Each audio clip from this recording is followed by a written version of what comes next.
Hello दोस्तों, आज के इस वीडियो में हम छठी शताब्दी ईसा पूर्व के भारत के बारे में पढ़ेंगे।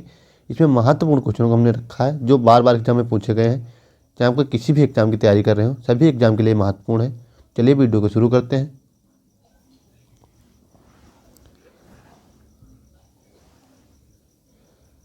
क्वेश्चन नंबर 1, निम्न में से किस बौद्ध ग्रंथ में 16 महाजनपदों का उल्लेख है? ऑप्शन ए अगुंतर निकाय, ऑप्शन बी मध्यम निकाय, ऑप्शन सी खुद्दक निकाय, ऑप्शन डी दीर्घ निकाय। तो इस क्वेश्चन का सही आंसर हो जाएगा ऑप्शन ए, अंगुत्तर निकाय में 16 महाजनपदों का उल्लेख है।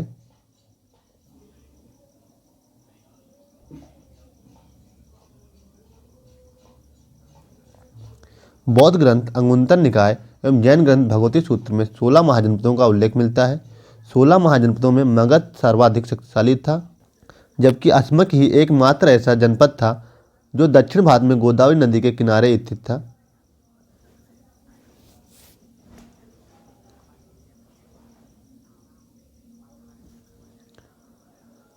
क्वेश्चन नंबर 2, प्रथम मगध साम्राज्य का उत्कर्ष किस शताब्दी में हुआ था?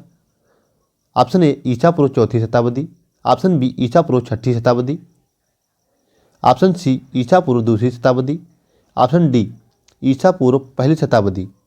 तो इस क्वेश्चन का सही आंसर हो जाएगा ऑप्शन बी, ईसा पूर्व छठी शताब्दी में हुआ था।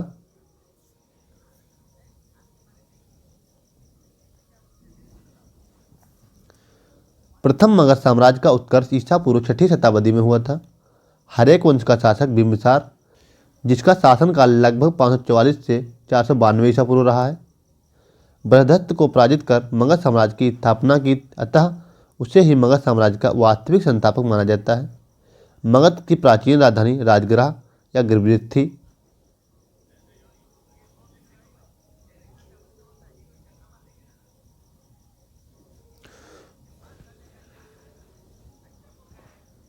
क्वेश्चन नंबर 3, महाभारत के अनुसार उत्तरी पंचाल की राजधानी स्थित थी। ऑप्शन ए हस्तिनापुर में, ऑप्शन बी इंद्रप्रस्थ में, ऑप्शन सी अहिक्षेत्र में, ऑप्शन डी मथुरा में। तो इस क्वेश्चन का सही आंसर हो जाएगा ऑप्शन सी, अहिक्षेत्र में स्थित थी।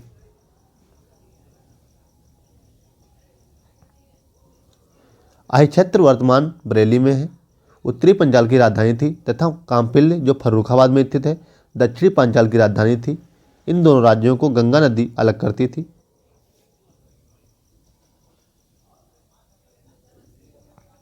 क्वेश्चन नंबर 4, विश्व का पहला गणतंत्र वैशाली में किसके द्वारा स्थापित किया गया? Option A Maurya, option B Nanda, option C Gupta, option D Licchavi. तो इस क्वेश्चन का सही आंसर हो जाएगा ऑप्शन डी, लिच्छवियों के द्वारा स्थापित किया गया था। वैशाली जो बिहार में है, तो लिच्छवियों ने विश्व का पहला गणतंत्र स्थापित किया था। लिच्छवी वज्र संघ में प्रमुख थे। वैशाली का संबंध उत्तरी बिहार से है, जो कि वज्र की राजधानी है। यहाँ का राजा चेटक था।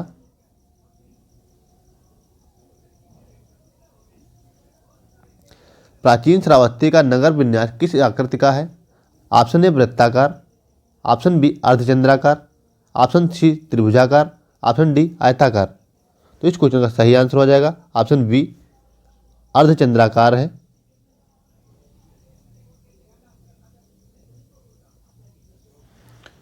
कौशल महाजनपद की राजधानी श्रावस्ती का नगर विन्यास उत्खननों के आधार पर अर्धचंद्राकार प्राप्त हुआ है। मालवा क्षेत्र पर मगध की सत्ता का विस्तार निम्न में से किसके शासनकाल में हुआ था? ऑप्शन ए बिम्बिसार के, ऑप्शन बी अजातशत्रु के, ऑप्शन सी उदयभद्र के, ऑप्शन डी शिशुनाग के। तो इस क्वेश्चन का सही आंसर हो जाएगा ऑप्शन डी, शिशुनाग के काल में हुआ था।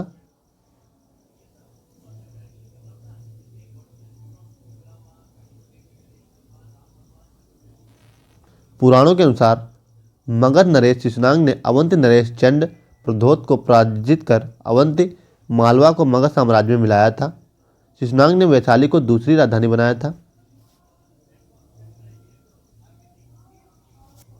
क्वेश्चन नंबर 7, प्रारंभिक गणतंत्र में कौन सा नहीं था? ऑप्शन ए कपिलवस्तु के शाक्य, ऑप्शन बी वैशाली के Licchavi, option C Yaudheya, option D उपयुक्त सभी। तो इस क्वेश्चन का सही आंसर हो जाएगा ऑप्शन सी, यौधेय नहीं शामिल थे।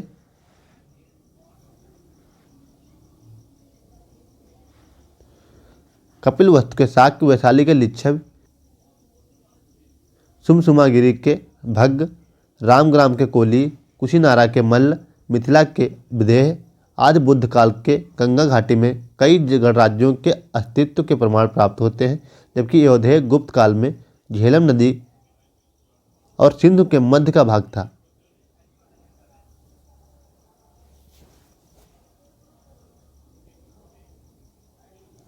क्वेश्चन नंबर 8, मगध की राजधानी कौन सी थी? Option A Pratishthan, option B Vaishali, option C Giribraj, option D Champa. तो इस क्वेश्चन का सही आंसर हो जाएगा ऑप्शन सी गिरिब्रिज मगध की राजधानी थी। पुराणों के अनुसार बृहद्रथ वंश मगध पर शासन करने वाला पहला राजवंश था। इस वंश के प्रथम शासक बृहद्रथ का पुत्र जरासंध था, जिसने गिरिब्रिज को अपनी राजधानी बनाया।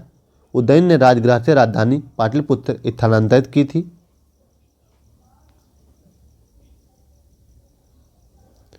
क्वेश्चन नंबर 9, चेद वंश का राजा खारवेल किस क्षेत्र से संबंधित था?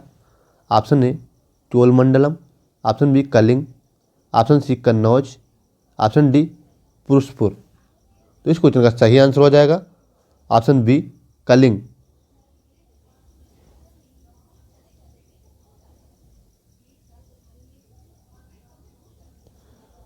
चेद वंश का प्रसिद्ध शासक खारवेल कलिंग से संबंधित था, जो इस वंश का तृतीय शासक एवं जैन धर्म का अनुयायी था।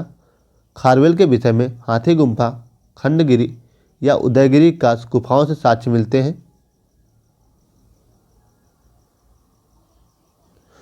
क्वेश्चन नंबर 10, शिशुनाग वंश का वह शासक जिसके शासनकाल में वैशाली में द्वितीय बौद्ध संगीत का आयोजन किया गया था। Option A Shishunaga, option B Nandvarman, option C Kalashoka, option D इनमें से कोई नहीं। तो इस क्वेश्चन का सही आंसर हो जाएगा option C Kalashoka.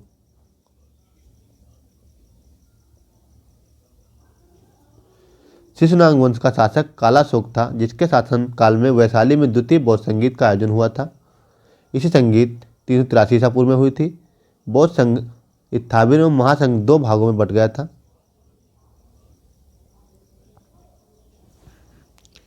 Question number 11,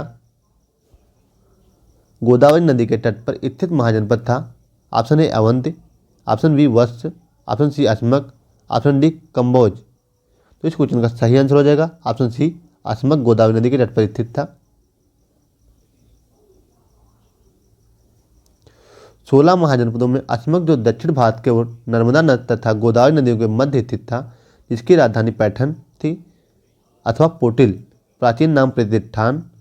Asmaka एक राजतंत्रात्मक राज्य था, जिसकी स्थापना एक इच्छांकवंशी शासक ने की थी।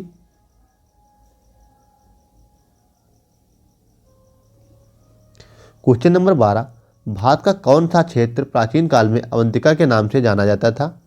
Option A Awadh, option B Rohilkhand, option C Bundelkhand, option D Malwa.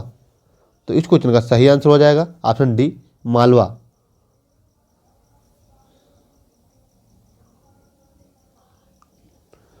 सोलह महाजनपदों का वर्णन बौद्ध तथा जैन ग्रंथों में मिलता है।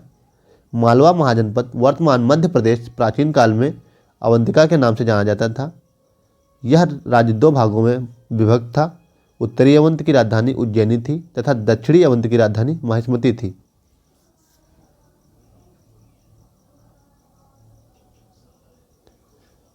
प्रसिद्ध नैमिषारण्य तीर्थ किस जिले में स्थित है? Option A Ujjain, option B Mathura, option C Sitapur, option D Jabalpur. तो इस क्वेश्चन का सही आंसर हो जाएगा ऑप्शन सी सीतापुर में स्थित है।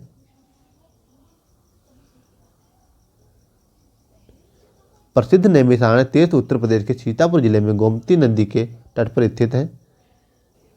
पौराणिक मान्यताओं के अनुसार यहाँ पर 88,000 ऋषियों ने एक साथ तपस्या की थी। तो इस वीडियो में इतना ही। अगर वीडियो अच्छा लगा हो तो वीडियो